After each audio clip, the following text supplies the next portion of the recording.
1509 से 1528 के मध्य राणा सांगा के समकालीन जितनी भी रियासतें हैं उनमें कौन कौन से राजा थे, आसपास कौन कौन सी रियासत हैं जिनके साथ हमारे सांगा की अभी चर्चा करते हैं। सबसे पहले हम बात करते हैं दिल्ली की। किसकी बात करते हैं? दिल्ली। क्योंकि राणा सांगा का जो संबंध है या फिर उनके जो सैनिक अभियान होंगे, एक तो किसके साथ में होगा? दिल्ली के साथ में, एक होगा मालवा के साथ में, और एक किसके साथ में होगा? गुजरात के साथ में। किसके साथ में? अब दिल्ली में बात करते तो दिल्ली में राणा सांगा के समकालीन कितने राजा हुए थे? 3। कितने राजा हुए थे? 3। सबसे पहले कौन था? सिकंदर लोधी। कौन सा लोधी? और सिकंदर लोधी के बाद में अगला आता है इब्राहिम लोधी, और इब्राहिम लोधी के बाद में आता है बाबर। कौन आता है? इसके बाद में यदि हम गुजरात की बात करते हैं तो गुजरात में जो मूल गुजरात रियासत है उसका राजा कौन है? मुजफ्फर। कौन है? और उसकी एक छोटी रियासत जो हमारे मेवाड़ से लगती है उसका नाम क्या है? ईडर। कौन सी रियासत है?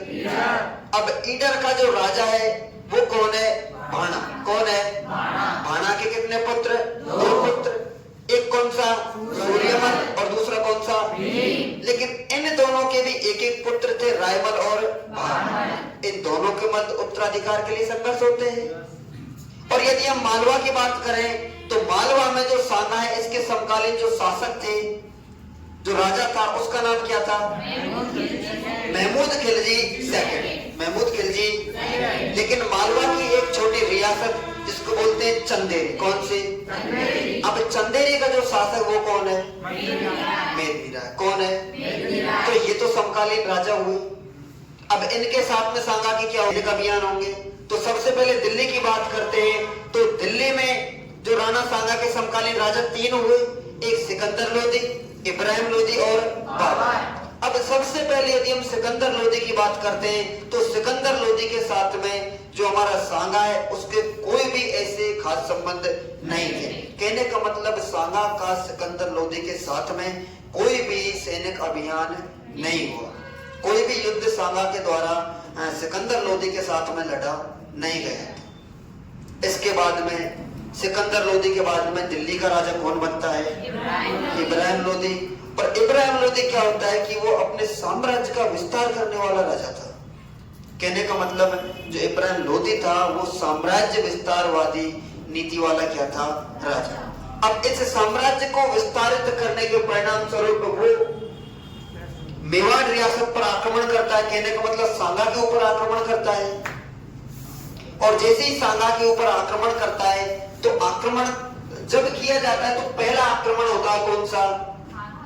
घातोली का युद्ध। उसे किस नाम से जाना जाता है? घातोली का युद्ध। पहले आक्रमण में इब्राहिम लोधी एवं सांगा दोनों की आपस में भिड़ंत होती है, और ये होती कहां पर है?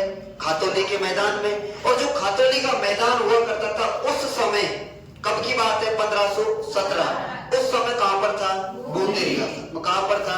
लेकिन वर्तमान में जो घातोली का जो मैदान पड़ता है वो कहां पड़ता है? कहां पड़ता है? कहने का मतलब पहली बार इब्राहिम लोधी एवं जो सांगा है उन दोनों के मध्य में युद्ध हो चुका है, और इस युद्ध में जो पराजय का सामना जो करना पड़ा है वो किसको करना पड़ा है? इब्राहिम लोधी को। किसको करना पड़ा?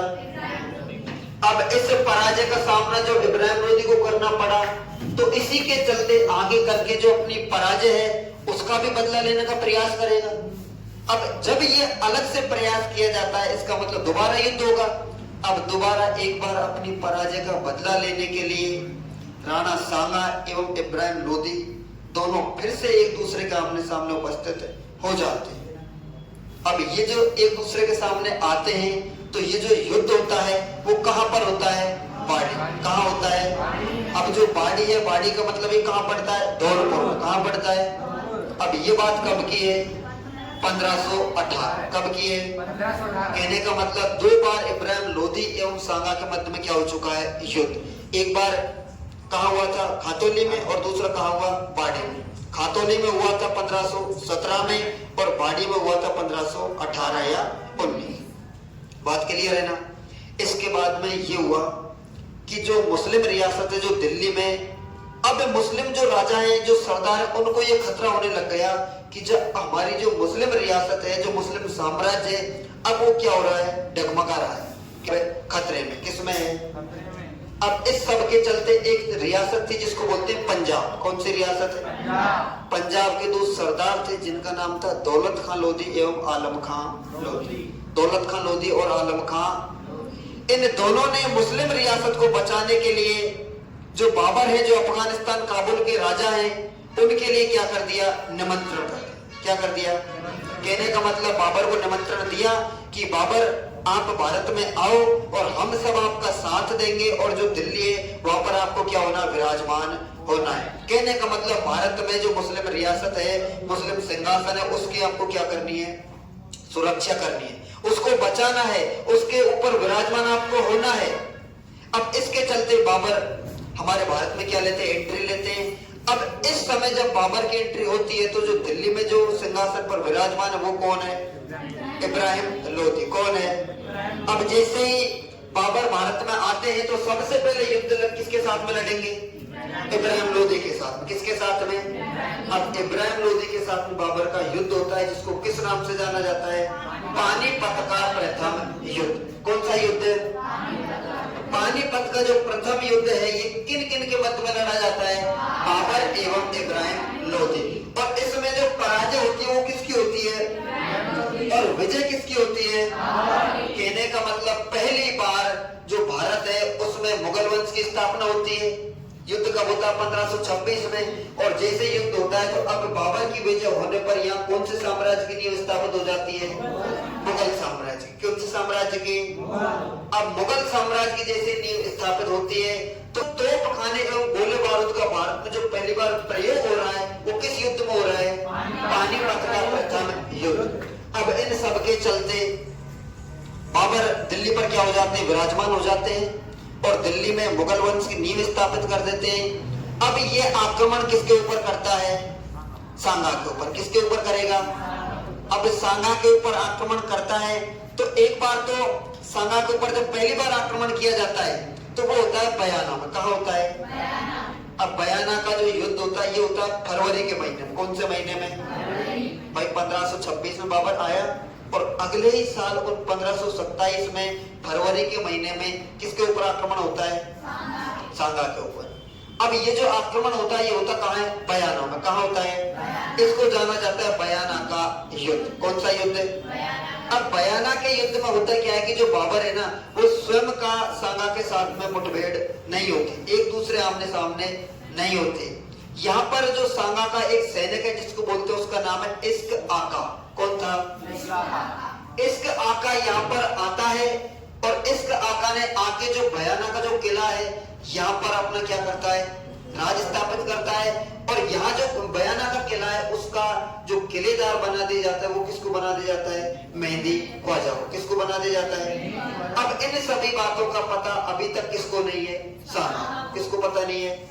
जैसे ही सांगा को इन बातों का पता लगता है कि बयाना का जो किला है वो किसके पास में चला गया, बाबर के पास में। अब यहाँ इधर मेवाड़ से कौन बढ़ता है आगे, सांगा। और जैसे ही सांगा बयाना पहुंचता है पराजित करके बयाना पर दोबारा अपना क्या करता है, अधिकार कर लेता है। लेकिन अब इस हार का बदला लेने के लिए बाबर ने दोबारा सांगा के ऊपर आक्रमण किया। अब ये जो दोबारा आक्रमण किया जाता है ये कब किया जाता है, 17 मार्च 1527। 17 मार्च 1500 कहने का मतलब मुश्किल से एक महीने का समय रहा बीच में। भाई वो जो बयाना का युद्ध हुआ वो कब हुआ, हमारे 11 से 16 फरवरी के मध्य में। और ये कब हो रहा, 17 मार्च। और ईस्वी क्या है, 1527। अब इस युद्ध में होता है क्या है कि जो सांगा है उसने एक पाटी परम प्रथा के तहत जितने भी हिंदू राजा थे उन सबको क्या किया, एकत्रित किया। अब सभी यहाँ पर राणा सांगा का साथ देने के लिए उपस्थित हुए। अब उनमें से जैसे हम बात करते हैं, एक आता है जैसे आमिर से कौन आया था, हमारा पृथ्वीराज कछावा। उसके बाद में जोधपुर से गांगदेव का पुत्र था जिसका नाम क्या था, मालदेव। उसके बाद में बीकानेर से आया था कल्याणमल। और नागौर से कौन आता है, और वागड़ वाला जो क्षेत्र वहां से कौन आता है, और जो रायसेन मध्य प्रदेश है वहां से कौन आता है, सहलदी तंवर कौन आता है, और चंदेरी से कौन आता है, मेदिनी राय। और जो सादरी है वहां से कौन आता है, झाला अच्छा, कौन आता है? झाला। कहने का मतलब यह जितने भी आसपास के जो हमारे हिंदू राजा थे उन सबको एक छत्र के नीचे एकत्रित किया और सबने मिलकर किस पर आक्रमण किया? बाबर के ऊपर। किसके ऊपर किया? लेकिन प्रथा के तहत जितने भी राजा आए थे उन सब में एक राजा था रायसेन एमपी का, जिसका नाम क्या था? सहलदी तंवर। कौन था? सहलदी। सहलदी तंवर के द्वारा एन मौके पर जितनी भी योजना राणा सांगा के द्वारा बाबर के प्रति बनाई थी उस सबको जाके वो किसको बता देता है? किसको बता देता है? अब बाबर ने जब उस कंप्लीट योजना, अब योजना क्या बनाई थी कि जो बाबर है ना उसके पास तो लोगों में एक तो युद्ध पद्धति और एक क्या है? तोपखाना। क्या है? अब जो हमारी जो युद्ध की रणनीति थी वो यही थी कि बाबर के पास जितनी भी तोपें हैं उनको हमें क्या करना है? अपने कंट्रोल में करना है। कहने का मतलब है तोप का मुख हमारी सेना की तरफ होना नहीं चाहिए। अब ये जो योजना बनाई गई थी इसको सहलदी तंवर के द्वारा किसको बता दिया जाता है?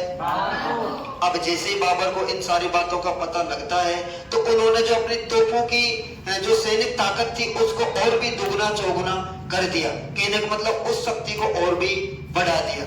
अब जैसे उस शक्ति को बढ़ाया गया तो अंत में चल के युद्ध होता है। युद्ध में तोप एवं गोले बारूद के प्रयोग होते हैं और उन प्रयोगों के चलते जो हमारी जो सेना है, हमारी जो पुरानी युद्ध तकनीकी है, घोड़े, हाथी, इनके द्वारा जो हमारा युद्ध होता है तो उसमें हमारे घोड़े एवं जो हाथी हैं उनके द्वारा क्या होती है?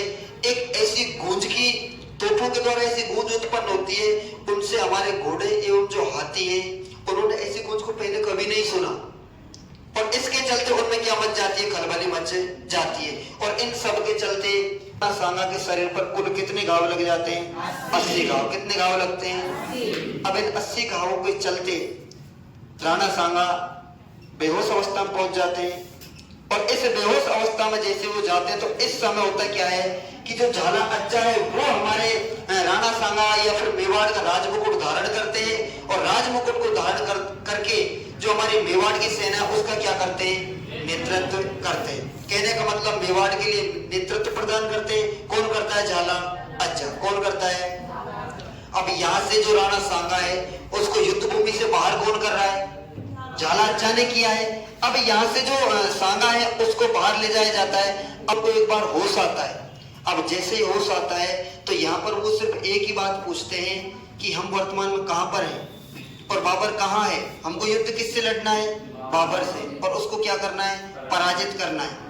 लेकिन सरदारों ने कहा बाबर वो सांगा हम युद्ध हार चुके हैं, युद्ध हार चुके हैं। लेकिन जो सांगा है वो मानने को तैयार नहीं है। लेकिन यहाँ फिर दोबारा से जो हमारे सांगा है वो बेहोशी की अवस्था में पहुंच जाते हैं और उनको यहाँ से कहाँ ले जाया जाता है? चंदेरी की तरफ। कहाँ ले जाया जाता है? चंदेरी की तरफ। लेकिन चंदेरी की तरफ जैसे ले जाया जाता है तो सरदारों के द्वारा इसको क्या दे दिया जाता है? जहर दे दिया जाता है और इरीचपुर में इनकी क्या हो जाती है? मृत्यु हो जाती है। अब कहने का मतलब जो ये खानवा का युद्ध हुआ इसमें विजय किसकी होती है? किसकी होती है?